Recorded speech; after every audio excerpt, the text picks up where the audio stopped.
Princess Sylvia of the Zlanther Empire had been preparing for this moment her entire life.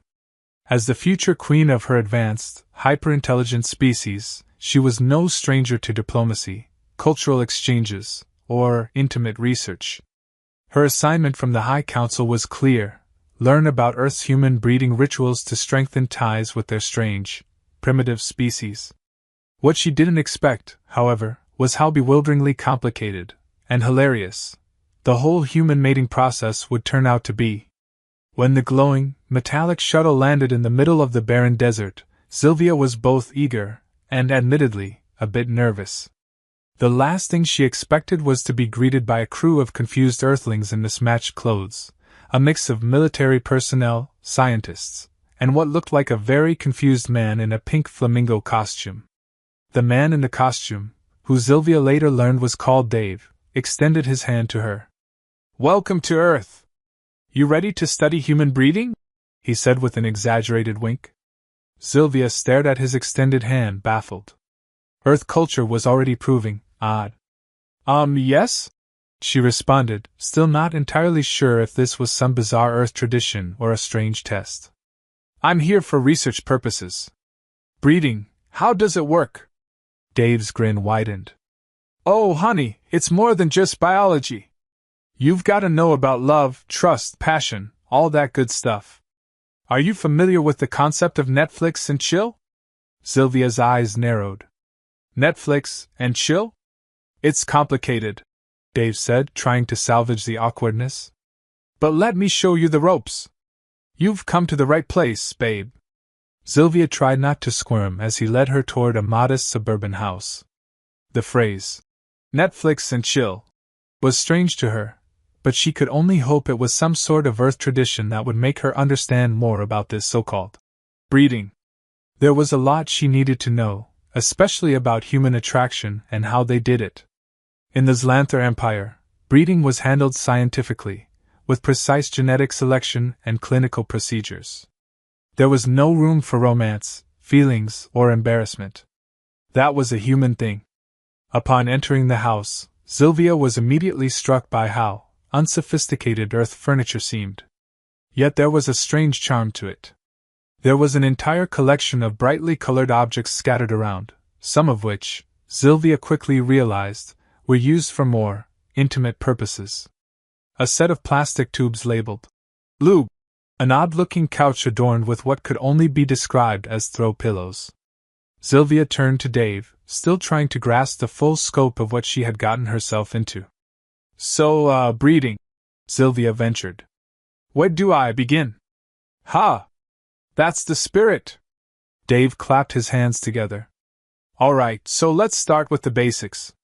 First off, humans, well, they fall in love before they mate. You've heard of love, right?" Sylvia nodded. "Yes, I understand the concept. We have a similar term in Zlanther, though it's more theoretical than emotional. Our unions are often calculated for genetic compatibility."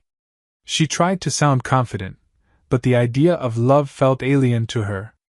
What could it mean for humans if their entire society was built around feelings and romance? Dave raised an eyebrow. Whoa, hold on. No genetic compatibility on Earth. It's all about the heart, baby. The feeling. The passion. You've got to feel the chemistry. Trust me, it's like this crazy thing where two people just click. You know, the sparks fly. Got it? Sylvia tilted her head, processing his words. Sparks fly? Yeah, like fireworks, but for your soul, Dave said dramatically, throwing his hands into the air. You'll know it when you feel it. But hey, you don't have to fall in love right away. Let's just focus on the basics first. Sylvia tried to make sense of this explanation, but her mind couldn't fully comprehend the concept of human romantic chemistry. In the Zlanther Empire, emotion was seen as a weakness. The idea of love felt frivolous. But this was Earth. Things were different here. She was here to observe and learn. Dave led her to the couch, a place she noted was suspiciously cozy. All right, now here's the real deal. To get into the human breeding thing, you gotta understand foreplay first. It's like the appetizer before the main course. Foreplay? Sylvia echoed, raising an eyebrow. You eat before you breed? Dave stared at her for a moment, clearly struggling not to laugh. No, not food. I mean, it's all about warming up. Getting each other in the mood, you know? Like touching, kissing, maybe a little dirty talk. Dirty talk? Sylvia repeated, clearly puzzled. I've read about this, but it seems unsophisticated. Doesn't this distract from the goal? Well, yeah, it's definitely distracting, but in a good way. Trust me, it's part of the fun, Dave said with a smirk. You gotta build that sexual tension. It's what makes everything exciting. Sylvia nodded slowly. This was all so different from what she had been taught. Earthlings were spontaneous. Messy. But maybe, just maybe, there was something to it. She watched Dave, trying to figure out how to replicate the human way of attracting someone. She leaned forward and attempted her best version of a sultry smile. Dave looked at her, eyes wide. Oh, no. You don't force it like that. It's gotta come naturally, you know? You can't just make it happen by sitting there like you're ordering dinner at a fast food joint. Sylvia, momentarily taken aback, sat back on the couch and sighed. She hadn't expected romance to be so complicated or messy. In the Zlanther Empire, things were far more straightforward. This was an emotional mess, a comedy of errors that she wasn't entirely sure she was ready for. But Dave, somehow, seemed to enjoy it. Well, Sylvia said, smiling now with a mischievous glint in her eyes, if this is how humans do it, then I suppose I'm ready to begin. Dave looked nervously at her. I didn't mean wait. What exactly do you mean by begin? Sylvia leaned forward. Let's just say, I want to understand every aspect of this breeding thing, firsthand. Dave froze. Wait, are you? I mean, you can't. I can, Sylvia said smoothly. And I will. And so, the awkward, complicated, and hilariously confusing journey into the depths of human reproduction began. Sylvia had no idea what she was getting herself into, but as Earth's most awkwardly charming ambassador to the Galactic Council, she was certainly going to make one hell of a first impression. Sylvia's first official, human interaction, was with a man named Brad, the volunteer assigned to teach her about human mating. Brad, a self-proclaimed ladies' man, an all-around average guy, stood there with a cocky grin plastered across his face.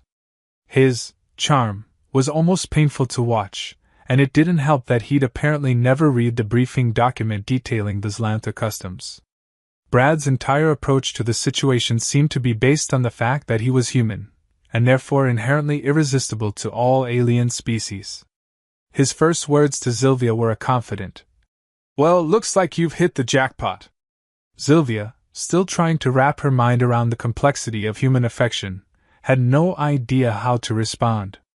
She'd expected someone a bit more dignified, not this guy in cargo shorts and sunglasses, acting as though he were auditioning for a reality show. So, Brad began, flashing her a grin. I guess I'm your tour guide for, human mating? Pretty cool gig, huh? Sylvia raised an eyebrow, her alien intellect processing his words with careful scrutiny. She had studied human physiology, behavior, and even their myths about romantic attraction for months, but actual experience was an entirely different matter. She wasn't sure whether to be intrigued by the absurdity of Brad's confidence, or horrified by his lack of subtlety. Well, Brad, Sylvia replied with a cool, calculated tone. Let's see if you can live up to your reputation. Brad chuckled, clearly interpreting her words as flirtation, and stepped closer with a certain swagger. Sylvia, however, was not looking for a romantic connection. No, this was purely scientific. Sylvia began by asking questions, awkwardly phrased, at least for her, about the human mating process. How does the human pairing typically begin? She asked, trying to maintain her composure. Brad leaned in a bit too eagerly, the corners of his mouth turning upward. Well, I usually start with a compliment, maybe a drink or two, then we see where things go. He said this so confidently, as though his method was some well-worn technique. Sylvia blinked. Drinks? She knew Earthlings had a strange relationship with alcohol, but she hadn't realized it was directly tied to their mating rituals. So you influenced them with this liquid? Brad, oblivious to the underlying confusion, nodded sagely. Exactly. It loosens things up. Makes everyone more open. You know, more willing to connect. He waggled his eyebrows in a manner that could only be described as absurd. Sylvia wasn't sure if she should be disgusted or impressed by the human's sheer audacity. She took a deep breath, trying to wrap her mind around the concept of alcohol-induced affection. This would take more experimentation.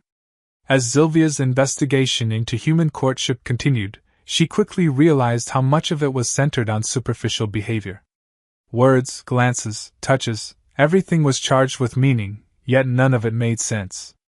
Brad, for example, kept calling her out of his league, but then would say things like, "I'm a great listener," while simultaneously texting someone else. The blatant contradictions were a source of constant amusement and confusion for Sylvia. She had expected Earthlings to be more direct, more logical, but humans seemed to communicate in a language of innuendos, unspoken cues, and very strange pick-up lines. "Is your name Google? Because you've got everything I've been searching for." That was one Brad had used on her, looking for validation. Sylvia was less than impressed. "Brad," she said, trying her best to appear nonchalant, "your method is primitive. It lacks structure. What happens if the mating process fails?" Brad, as always, shrugged it off. "I mean, it's not like we're trying to breed here. Just a little fun, you know? Humans are flexible. We adapt." His smirk grew wider. "Besides, I'm pretty sure I'm a sure thing." Sylvia's eyes narrowed. His arrogance was charming in a way. But it was also a perfect reflection of the human's tendency to overestimate themselves. Sylvia wasn't sure if she'd call it confidence or delusion. The next step in her research took a turn she didn't quite anticipate. Brad, ever the optimist, suggested they take it to the next level. "Look, Sylvia," he said with a grin that made Sylvia's antennae twitch in slight irritation. "You gotta experience real human intimacy to get the full picture." Sylvia raised a hand to halt him. "I'm not here for intimacy, Brad. I am conducting an experiment." Brad chuckled again, thinking she was being coy. "Come on, you can't research this stuff without doing the real thing, right?" Sylvia, growing increasingly frustrated by the human's blatant misunderstanding of her intentions, finally realized that this was not going to be a simple observation. She'd need to take control of the situation. With a sigh, she straightened her posture and stared Brad down. "Brad," she said, her tone calm but commanding, "if I am to truly understand the human mating process, I require a controlled environment. You are to follow my lead. No shortcuts, no assumptions. Just science." Brad blinked, clearly confused by her sudden authoritative tone. Sure, whatever you say, princess. Just, don't make this weird, alright?" Sylvia gave him a smirk of her own. "I assure you, Brad. This will be anything but weird." And just like that, the experiment, or rather, Sylvia's experiment, was underway.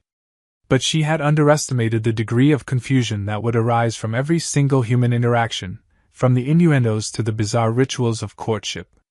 In the process of trying to master human breeding, however misunderstood, she'd soon learn that the humans were the ones conducting the experiment.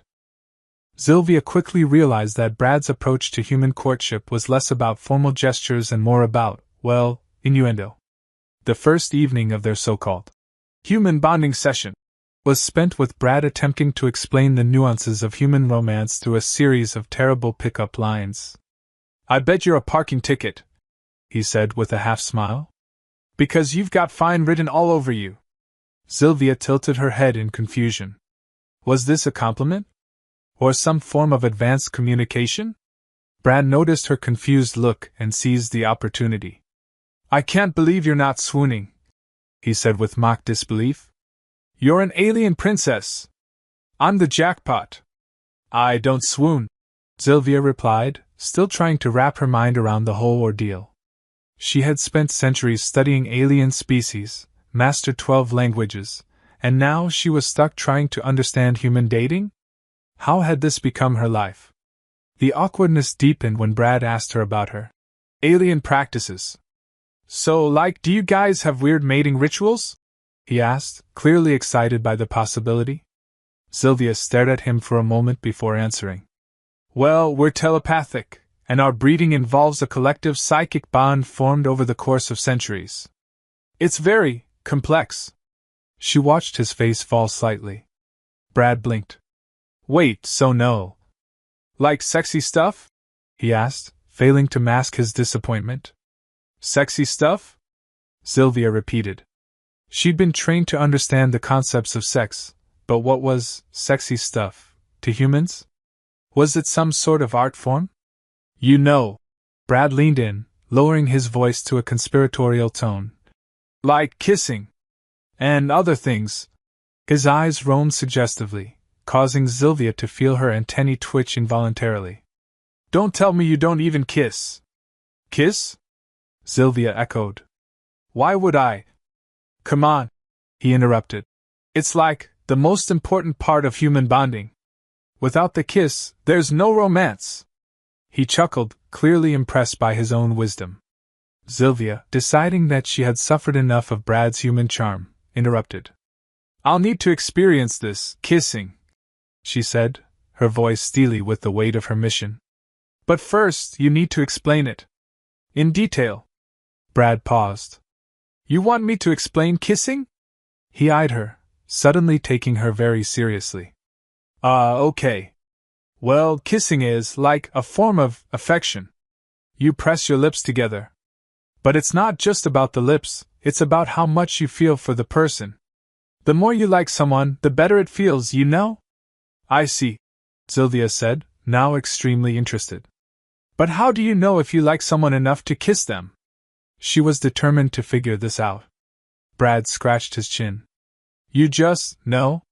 It's like a feeling in your gut. Your heart races, your palms sweat, and then it just happens. Like instinct. Sylvia frowned slightly. So you can't control it? She asked, an eyebrow raised. You simply feel it? Exactly, Brad said, now looking a little too proud of himself.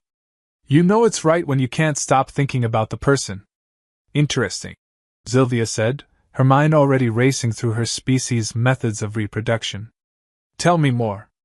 Brad, eager to please, launched into further explanations. All right, so once you've kissed, you might feel this connection, right? You get these feelings that go beyond just kissing. You start thinking about them all the time, wanting to be close to them. Sylvia's expression was unreadable. Do humans have, how do you say it, boundaries? Or do you simply give in to these feelings? Brad gave her an exaggerated, oh, no boundaries at all, princess. When it's right, it's just right. You can't hold back. Trust me, when it's time, you'll know. He then flashed a grin that was way too cocky for Sylvia's taste. The more Brad explained, the less Sylvia understood. As someone whose species had evolved far beyond emotional impulses, Sylvia had been trained to approach relationships with logic, structure, and patience. Humans, however, seemed to thrive on immediate gratification. Their dating rituals were a chaotic whirl of emotion, attraction, and confusing signals. I'm afraid this is not what I expected, Sylvia admitted, exasperated by the lack of any rational structure. She wasn't sure how to process all of Brad's overly enthusiastic and very unrefined explanations. Brad, clearly taking her comment as a challenge, stood up, suddenly feeling like he had something to prove. You're saying you're not into it? He asked, voice rising slightly. You don't want to, get into the spirit of things? Sylvia raised an eyebrow. What exactly do you mean by getting into the spirit? Brad's grin returned. Let's just say you're gonna need more than a kiss to understand how humans bond. Sylvia crossed her arms, her antennae flickering with irritation. I'll decide how much I understand, Brad. Brad's grin faltered, but only for a second. He was too used to being the one in control. All right. Maybe we should just, take it slow, he said, clearly unsure of how to proceed. But Sylvia was having none of it. She'd come here to understand human bonding, and she wasn't about to let this man-child derail her mission. Slow sounds good, she agreed, the glint of determination returning to her eyes. But I must insist on conducting a full analysis. Human bonding is more intricate than you think, Brad. Brad raised his hands in mock surrender. Okay, princess. Whatever you say, but just know, this is going to get interesting. And so, the galactic love experiment continued, but it was clear that Brad wasn't the only one learning about human intimacy. Sylvia had discovered one thing for certain: Earth's methods of reproduction were as wild as they were ridiculously unpredictable. Sylvia found herself deep in a sea of human absurdities, none more baffling than their peculiar obsession with physical touch and sexual innuendos. She'd barely gotten used to the strange concept of dates when Brad introduced the idea of physical chemistry.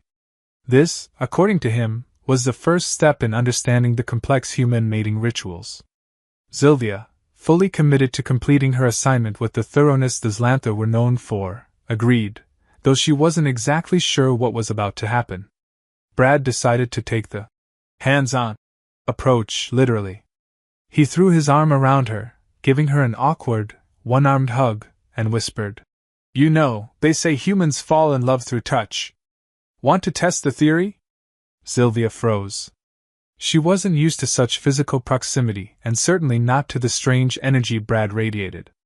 His breath smelled like stale coffee and cheap cologne, a scent that was both unpleasant and oddly familiar. She felt trapped, unable to break free without risking appearing rude.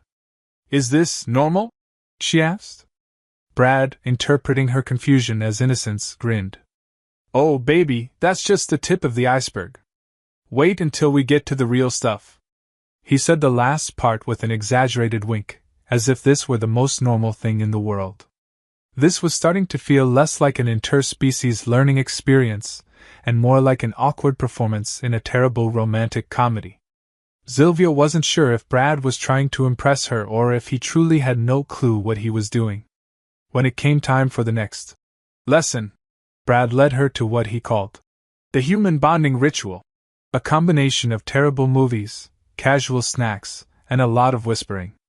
He handed her a bowl of popcorn like it was some kind of sacred offering, then proceeded to teach her about human relationships by showing her what he called romantic comedies, a genre of film where humans apparently found love by engaging in what seemed like a never-ending series of misunderstandings and awkward situations.